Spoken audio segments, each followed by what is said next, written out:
రాజధాని నగర ప్రాంతంలో ప్రభుత్వం నిర్దేశించినటువంటి సమయానికంటే ముందుగానే అన్ని రకాల నిర్మాణ పనులు ఏదైతే ప్రభుత్వ భవనాలు, రోడ్ల నిర్మాణం, అదేవిధంగా రైతుల యొక్క ప్లాట్ల అభివృద్ధి ఇట్లా 3 అంశాలపై దృష్టి కేంద్రీకరించి సంబంధిత కాంట్రాక్టులు మాత్రం నిర్మాణ పనులు చేస్తూ ఉన్నారు. 24/7 తరహాలో అన్ని వైపులా ఏకకాలంలో ఈ నిర్మాణ పనులు జరుగుతున్నాయి. ఇక కనెక్టివిటీ ఏదైతే రహదారుల అభివృద్ధి అనేటువంటిది టాప్ ప్రయారిటీ ఇచ్చారు. దానిలో భాగంగానే ఇప్పటికే 50 మీటర్లు, 40 మీటర్లు, 60 మీటర్లు, 25 మీటర్లు ఇట్లా 3 రకాలైనటువంటి రోడ్డు నిర్మాణ పనులు జరుగుతున్నాయి. ఆ తర్వాత ఎంతో కీలకమైనటువంటి 29 గ్రామాల్లో రైతులు ఇచ్చినటువంటి ప్లాట్ల అభివృద్ధికి మొత్తం 13 జోన్లుగా విభజించారు.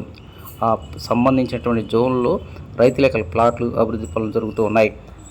నగర నిర్మాణానికి భూములు ఇచ్చినటువంటి రైతుల యొక్క రిటర్నబుల్ ప్లాట్ల అభివృద్ధిలో డ్రైనేజ్ వ్యవస్థ అనేటువంటిది ఎంతో కీలకం. వాటిలో కరెంటు, గ్యాసు, కేబుల్, అదేవిధంగా డ్రింకింగ్ వాటర్ లాంటి సమస్తం ఒకే దానిలో ఉండే విధంగా ఈ మౌలిక సదుపాయాలు కల్పిస్తూ ఉన్నారు. ఇక మెయిన్ రోడ్డు దగ్గర నుంచి ప్లాట్ల లోపలికి వెళ్ళడానికి 25 మీటర్లు, 40 మీటర్లతో కూడుకునేటువంటి రోడ్ల నిర్మాణ పనులు జరుగుతూ ఉన్నాయి. ఇక జోన్ 12 ఏదైతే జోన్ 12 పరిధిలో ఉన్నటువంటి కుర్రగల్లు, నవలూరు, నిడమరు, బేతపూడి గ్రామాల్లో ఈ రైతులు యొక్క రిటర్నబుల్ ప్లాట్ల అభివృద్ధి మాత్రం చకచక జరుగుతూ ఉన్నాయి.